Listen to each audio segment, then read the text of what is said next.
the Biju Janata Dal feels that this is a misplaced motion, totally out of place at this point in time, to be brought to this House. Mr. Naveen Patnaik is now in his 5th term as Chief Minister of Odisha consecutively. He is now the 2nd longest serving Chief Minister in the country. He has just crossed late Shri Jyoti Basu's tenure in West Bengal. He is now only behind Mr. Pawan Chamling in Sikkim. And next year in August 2024, by the grace of Lord Jagannath, when he is elected for the 6th time as Chief Minister, he will cross Mr. Pawan Chamling's tenure and become the longest serving Chief Minister ever in the history of India. And I'm very glad to say, my heart is gladdened that somebody like Shri Amit Shah ji was in Bhubaneswar on Saturday in the presence of many of our distinguished colleagues here. Aparajita Sarangi ji was there as well, I think, our Honorable Bhubaneswar MP.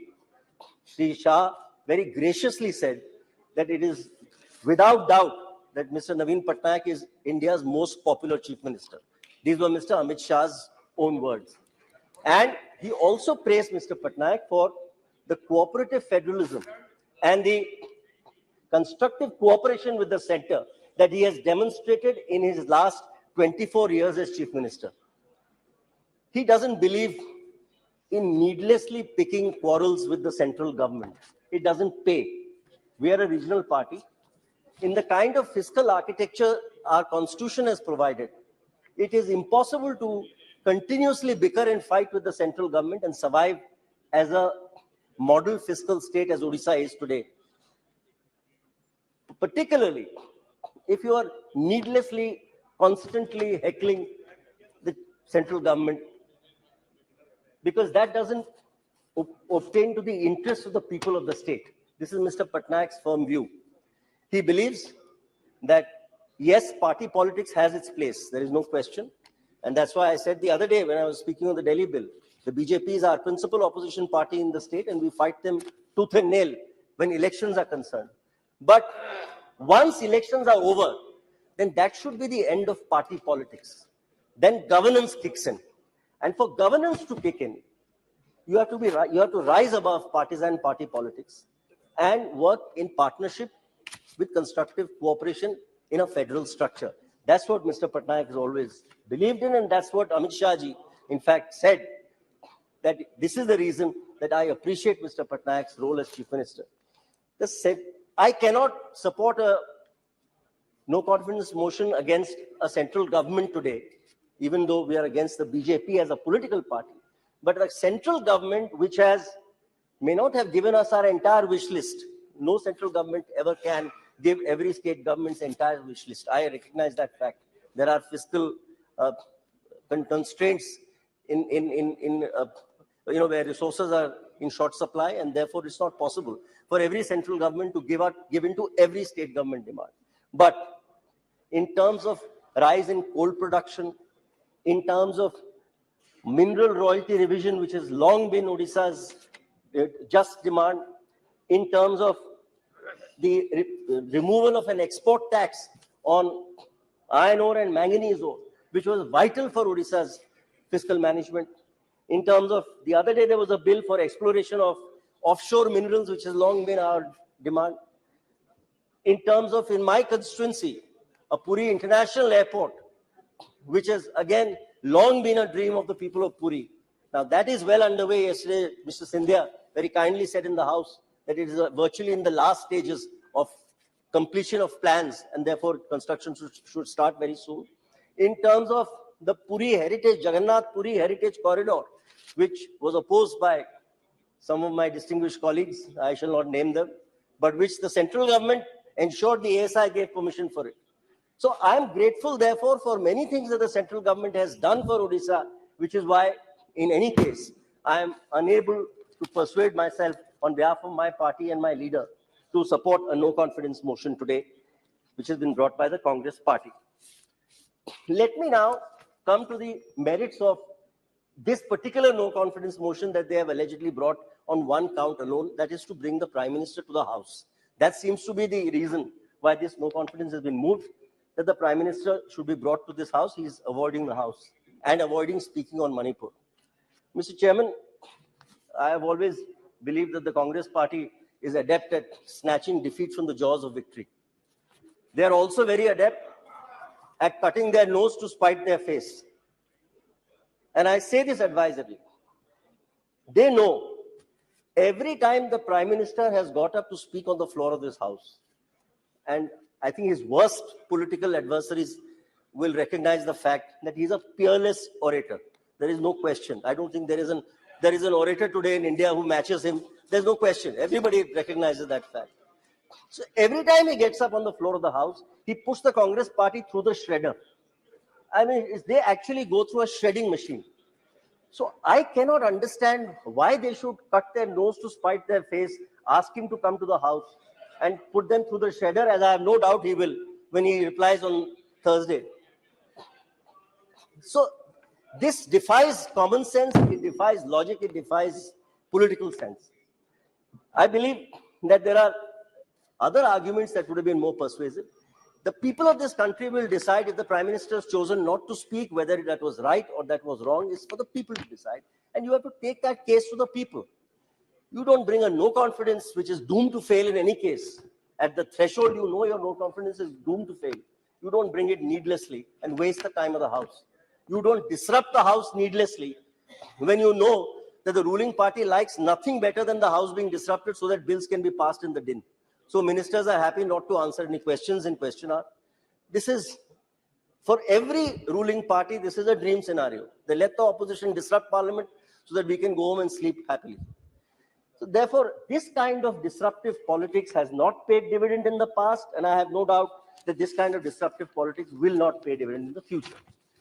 As far as Manipur is concerned, I have to say that the Honorable Home Minister had called an all-party meeting. I was one of the members who was present there on behalf of my party. It was an exceptionally detailed analysis which was given to everybody.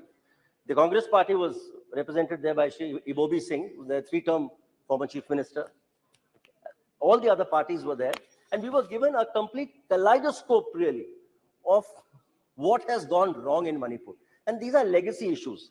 Manipur is not the result, today's conflagration in Manipur is not the result of the last 10 years, let's face it. It's the result of almost 50 to 60 years of strife in Manipur. The fact of the matter is that this entire issue has boiled over, not now, it has boiled over 3 or 4 times in a major way through the 80s and the 90s. This was somehow capped until, very unfortunately, the Manipur High Court in a PIL suddenly woke up one fine morning. In a 20-minute hearing without pleadings being completed, the High Court passed what, according to me, is one of the most ill-advised orders that this country has ever seen, of giving a direction to the state government to immediately consider within 4 weeks the giving of ST status to a particular community. Firstly, this is totally without jurisdiction because the state government can't do it. It's something only the central government can do. So the High Court not only passed a totally erroneous order, but passed an order without hearing all the parties, without affidavits being completed, without any kind of rationale or logic. It simply passed an order which the Supreme Court severely deprecated. The Chief Justice's Court on 19th of May severely deprecated the High Court order. But I believe the central government missed a trick there. I believe the central government, in asking for the matter to be remanded back to the High Court to be heard there, was a huge error. And I pointed this out at the meeting, that the central government should have been happy to let the matter rest in the Supreme Court's lap. Because we have seen that the people of this country have great faith in the Supreme Court. Look at the classic case of Babri Masjid, Ram Janmabhoomi dispute. For decades, this dispute could not be resolved until the Supreme Court sat down, gave a judgment, and both parties accepted it graciously. So I believe that if this issue had been left to the Supreme Court, tempers would have cooled. Instead, the matter went back to the High Court, and the High Court, again, in a totally ill-advised order, instead of cancelling the last order, simply revised the order and said, all right, instead of 4 weeks, you take 1 year to decide this matter. Which means the sword of Damocles, therefore, kept hanging, and this is what has constantly created the kind of friction that we have seen. Mr. Chairman, I have to say that what has happened in Manipur today is, as Mr. Patnaik says, heart-rending.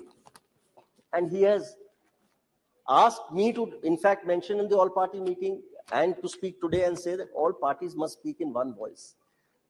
What this parliament cannot afford is a no-confidence motion against the central government, because every political party must give their constructive suggestion at the moment to say what is possible, what can be done, because you are really trying to fit a square peg in a round hole there. That's the problem today. So therefore, you have to give constructive suggestions rather than blaming the central government for what is clearly a legacy issue running back several decades. There is no question that blame has to be apportioned to the state government. Every right-thinking person has said so. Every right-thinking person has said that the chief minister ought to have conducted his politics and his policies on the basis of Raj Dharma, which perhaps has been lacking there. There's no doubt about it. But I don't know whether the central government would have been better advised to have brought in president's rule, because clearly there was no alternative to this chief minister. Therefore, if the president's rule had to be imposed there, I'm not sure that in this country has ever worked satisfactorily in other states as well. So it is really a Hobson's choice, and that the central government was confronted with. And that is something that I think all political parties honestly should have considered and should have felt, therefore, that the need of the hour is to speak in one voice and not to speak in a fractious tone. And I'm going to conclude in a short while. The heart-rending scenes that we have seen with regard to the atrocities on women in Manipur is not new to us. This is seen everywhere in the world where there is strife, where there is this kind of conflict, where there is this sort of internecine warfare. We have seen this in sub-Saharan African nations, in Burundi, between the Hutus and the Tutsis. We've seen this in Rwanda, for instance. We've seen this in Bosnia-Herzegovina. We've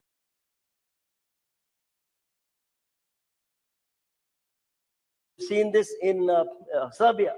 So this is endemic, unfortunately, to our society and our polity. And therefore, I come to this one seminal issue, that the way forward for women's empowerment is again what Mr. Naveen Patnaik has been repeatedly requesting the central government to bring in the women's reservation bill. And I think that is one area where the central government will be seriously remiss if in the 17th Lok Sabha they don't do it, because there is a full majority. In fact, there is near unanimity.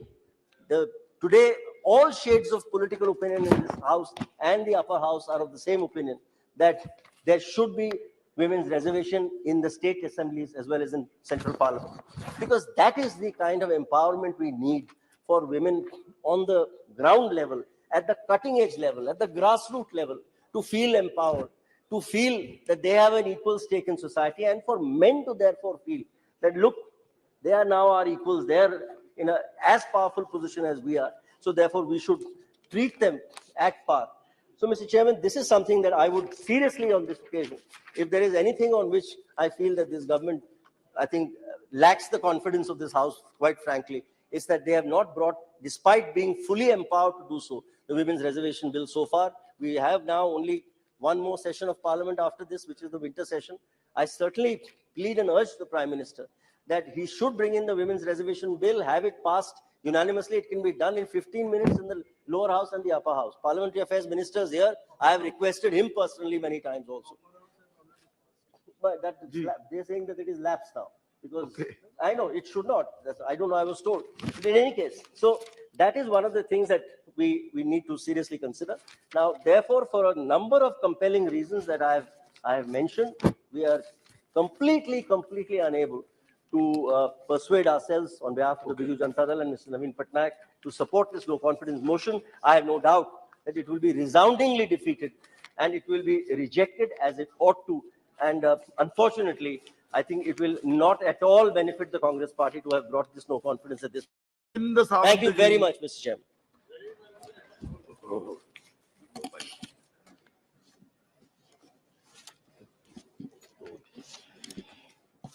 Thank you chairman sir. एक बहुत विषय पर अविश्वास का प्रस्ताव विपक्ष के